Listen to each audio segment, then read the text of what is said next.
Okay then guys, what's going on? Cloud Plays here and welcome back to another video here on the channel. Today we're inside of Star Wars Jedi Survivor, where we've got a load of new gameplay to analyze. Now this gameplay has not been just posted up as a normal basis. The EA team themselves have been posting up their marketing schemes over on socials, Facebook, Twitter, and as such. So the video quality on these is going to be a little bit skeptical, and they are going to be in a square format because they're used for socials. But what they have done is posted up brand new gameplay and brand new combat sequences that we've not seen before. So today we're going to show you guys exactly what it is and give it a quick breakdown. If you haven't already, smash that beautiful blue thumbs up and subscribe with post notifications turned on. It'd be greatly appreciated. With that being said, let's dive on into some Jedi Survivor.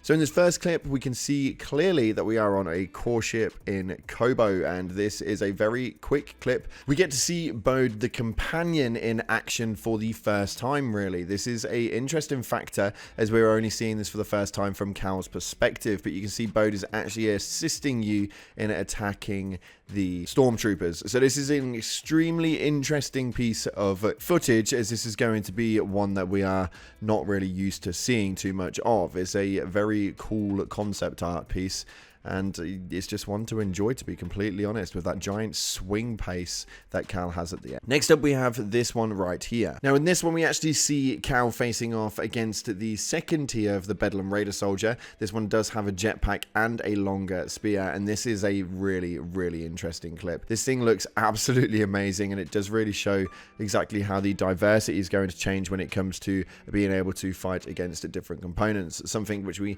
didn't really see too much of in the original game.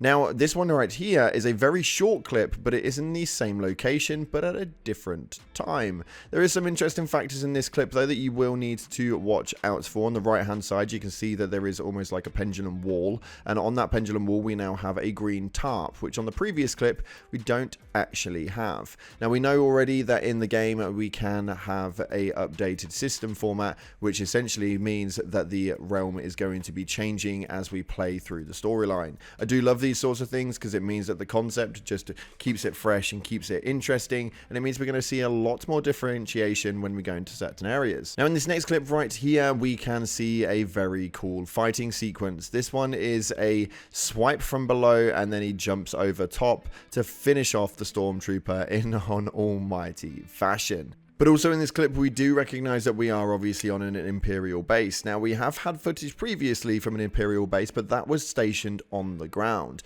If you look at the window to the left-hand side, you'll notice that it is jet black, which means that we are either in space or there is a dark room next door. Irrelevant to it, this is a completely different location, which means there are going to be numerous Imperial bases that we're going to be infiltrating throughout the time in Jedi Survivor. This, for me, was a really interesting clip, which leads us on to a different location in the Imperial base, that is this one right here. Now, this one utilizes the Force quite a lot more. We can see that we have a really fun time taking that and slamming it into the next set of enemies. A very, very interesting one indeed, and one that I really took pleasure in watching.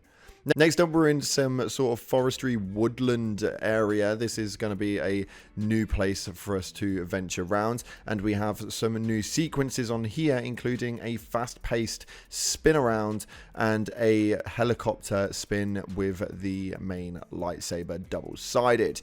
Some very cool sequences, and this is something which is huge for me because I feel like the sequences in this game are so much more fluid and a lot less chunky and clunky, and they have so much more fluidity in them that we are going to find that this gameplay, the footage is going to be much better and it's going to be so much more enjoyable. Now, I am really hoping that we're going to have some full gameplay footage come from the developers real soon, as this is something which I'm extremely excited about. A game that releases at the end of April, 2 days after my birthday, I may add. Woohoo! And it's going to be an extremely exciting release, to say the least. So I'm hoping that we start to see more gameplay footage and some real posted up high quality footage instead of these square block by block adverts. It'd be so much better just to enjoy for what it is. But that's all we've got time for today. If you haven't already, smash that beautiful blue thumbs up and subscribe with post notifications turned on. It'd be greatly appreciated. Thanks again for watching. Appreciate you all, and as always, I'll see you in the clouds.